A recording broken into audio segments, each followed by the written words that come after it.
Thank you. Pleasure to be here this afternoon. Really excited about this project you're working on. Very different than when I remember learning algebra in high school, which is pretty much an abstract thing. So your teachers are going out of their way, I think, to applying abstract things like algebra to real life examples. I think it'll be very helpful in your learning. It's a really cool project that you're working on. I want to tell you a little bit about some of the forecasting that we do. It may apply to what you're going to be doing in your forecasting. Have a presentation here, but if you ever have a question, anything at any time, please raise your hand, let me know, and let's have that question right there. Be happy to entertain any questions that you might have. So let's just go ahead and dive in. I went through and just pulled up some examples. These are fictitious cities, these aren't real, but just to give you an idea of what kind of forecasting we're talking about here. When we look at our economic population forecasting. So we have a city here, we'll call it Constant City. Population forecast in 1950, there's about 10,000 people, and it's grown to 2020 to about 17,000 people. Pretty straightforward forecasting here, right? Just a straight line. You can forecast where this is going to go forward. This place, this city is adding 10,000 people every decade. I'm sorry, it's adding 1,000 people every decade. So between 1950, forecasted out to 2050, it's going from 10,000 to 20,000 people. Pretty straightforward, right? Easy equation. If you have a city like this that you're modeling, you get the jackpot. You got an easy project because your city is pretty straightforward, literally. This one's a little bit more complicated. Again, we got a city that in 1950 had about 10,000 people in it. This one's adding a population at a rate of 15% every decade. So it's going up a little bit higher than the other one. By 2020, it's approaching 30,000. And again, we can forecast this one going forward at 15% every decade, and by 2050, instead of hitting 20,000 like our other city, this one's approaching 40,000, right? But again, it's a different city, different growth projection, but very, very easily modeled. You can come up with a formula. All of you can probably come up with a formula right away and tell me how this is going to grow any point in the future if it followed that same trend. Now, very, very rare that a city grows as easy as this.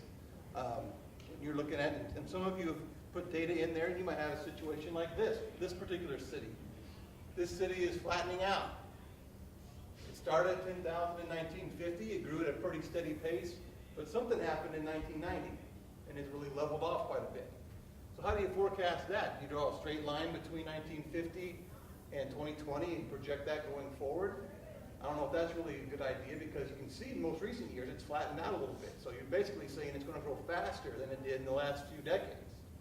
But you can't also discount that it did have the potential to grow that fast in the past, so maybe it's going to grow that way in the future. So when I see something like this, I'm going to ask myself what happened in 1990. And the first thing I'm going to look at is the physical structure of the city. Is that city perhaps built out? What do I mean by built out? Any ideas? Okay. Built out, I know you can't see this one very well, but we got a city down here, Prairie Village. It's completely surrounded by other cities. Overland Park, Leawood, just down the road here, the city of Gladstone is completely surrounded by the city of Kansas City, Missouri, and some other smaller cities. There's really not a whole lot of room for growth in those cities. They're out of land. They can't add more land to their city. And if they're already built out, there's no more green space, if you will, in the city limits, new places for them to build more housing. They're kind of stuck on how much they can grow.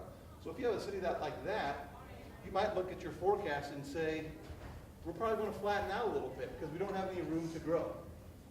And the orange dot, the dotted line that's pointing downward a little bit there is showing you a city that's kind of flattened out, doesn't have much more room to grow. And it's probably going to lose population because if you have a bunch of households that have 4 people in them, let's say, parents and 2 children, in 20 years, those children leave, and you have a household with just 2 parents in it. And so you lose population now, even though you don't lose households, but you do lose population. So you might see a situation like that. But if you wanted to forecast your city, if your city looked like this, the blue line, what would you have to do in your city to get the green line? Where you saw it projecting again. growing again. Any ideas? How would you get a city that's kind of built out, growing again? Any ideas? Throw something out. The city of Liberty isn't surrounded. If you go east of Liberty, you got a lot of open space that's just in Clay County, and if Liberty wanted to, they could annex that land and grow that way. But a lot of these cities, like Gladstone, couldn't. So, great point, great example. That's one example that you might run into when you're doing your forecasting. Here's another one, a little bit more troubling. It started again at 10,000, grew steadily up to 1980, started to level off a little bit, and then it started to decline a little bit. Population is going down. Any ideas what could be happening there? Does anyone have a city? Put your data in so you kind of know anyone's city kind of look like this that they've looked at? You all pick fast-growing cities? People pick cities for a lot of reasons. People choose to live where they want to live for a lot of reasons. And one of them is, a key one is, there's economic opportunity there. There are jobs there. So if I see a situation like this, I might wonder, what is the job makeup in that particular city? And on the left here, I know you can't see it, but it's showing you population change, or employment change in the United States. In the far left column, the industry that has the most growth in it is healthcare. Next one is professional scientific. That's a lot of IT companies. Have the second most growth. There are a lot more sectors out there, but I just picked a few. On the far right here, we have manufacturing. Manufacturing's lost over 1 million jobs in the last 10 years. So if I had a small town that had a manufacturing plant that employed a lot of people in it, and that manufacturing plant went away, or shut its doors, I have a population that where a lot of people work at a particular plant that don't have that opportunity anymore. The plant's gone, the population's going to go because people need economic opportunity. They need to be able to pay for the roof over their head, they've got to pay to send kids to college, things like that. So economic causes are going to be a real big driver of what causes a city to grow or decline. So in our particular case, we have a city that's declining. I'm going to look at its economic makeup. Does it have, is it a heavy employment in an industry that's not doing very well? Now you might be saying, I just showed you an example of manufacturing is on the decline, and a small town that had a manufacturing plant that goes out of business suffers from that. I just drove by a major manufacturing plant on the way up there, the Ford plant. Well, Clay County has a lot of employment in manufacturing, but it's doing quite well.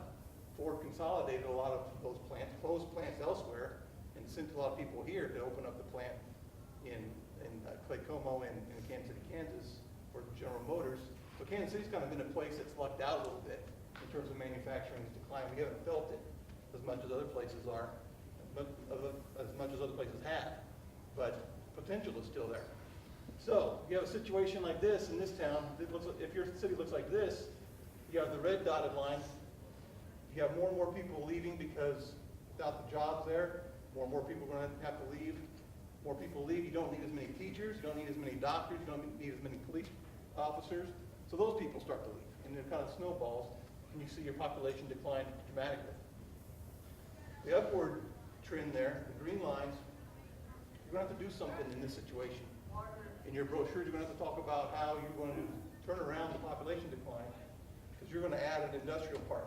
You're going to work really hard on economic development, and you're going to bring in a high-tech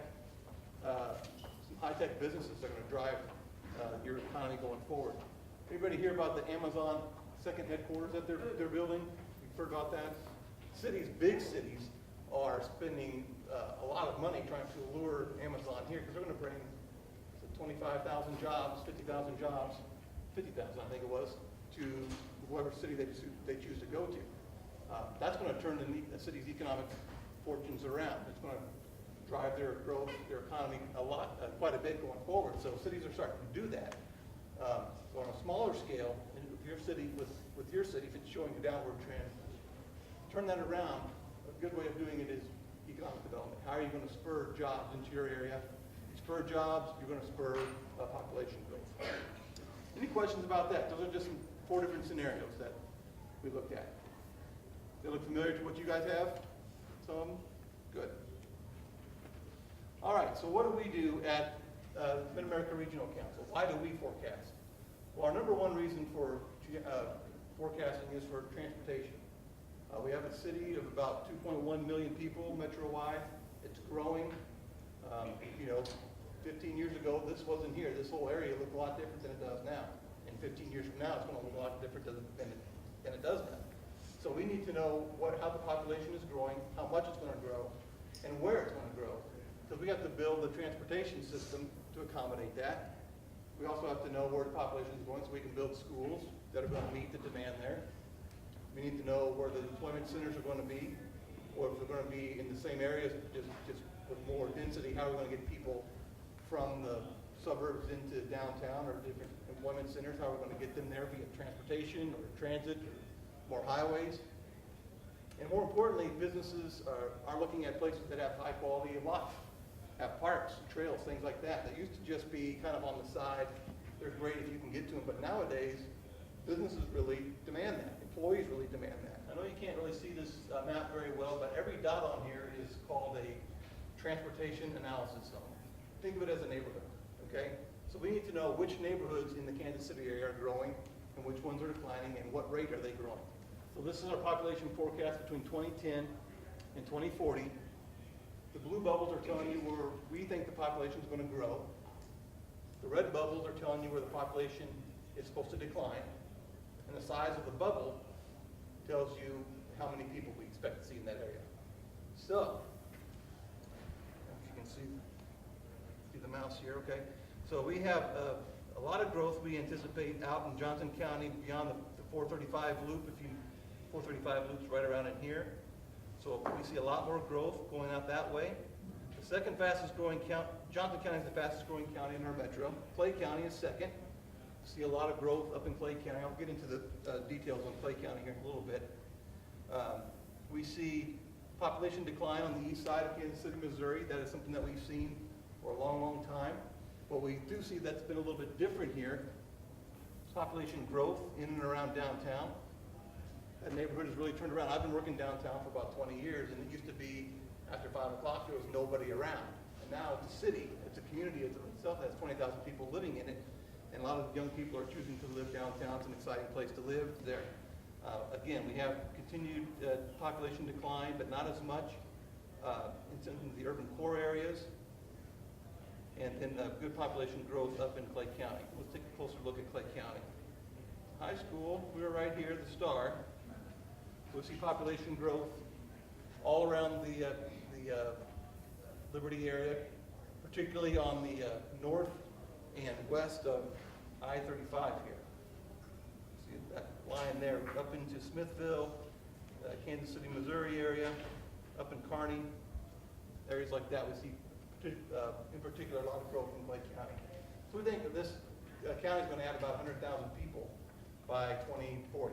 And that's a pretty significant increase for the county. I think it's about 300,000 now. We're going to add another 100,000 over that period of time. So a lot of growth in and around Clay County. Any questions about our economic forecast? The thing is, the minute we get it out there, we know it's wrong. It's always going to change. So our forecast is not something, it's not a book report. We read the book, write it up, we hand it in, done. This forecast is something that we are always updating because more information always comes to us. And we go in and we revise the forecast to make sure it's accurate. So we're painting an accurate picture for our cities and counties to know where the population is going to be so they can make strong decisions. So it's a little bit humbling to know that you spend a lot of time on something, put a lot of effort into it, and you know it's immediately going to be wrong when you put it out there. But that's just the way it is in terms of forecasting. We hope you add some intelligence to the situation so businesses can make, our cities can make better decisions, but ultimately you do kind of know that it's wrong. And that's really all I had for you today. I'm hoping you guys can maybe ask some questions about what you guys are seeing when you're looking at your data, or if any of this is helpful to give you some ideas when you're trying to forecast how your city's going to grow in the future. Do any of these kind of apply to that?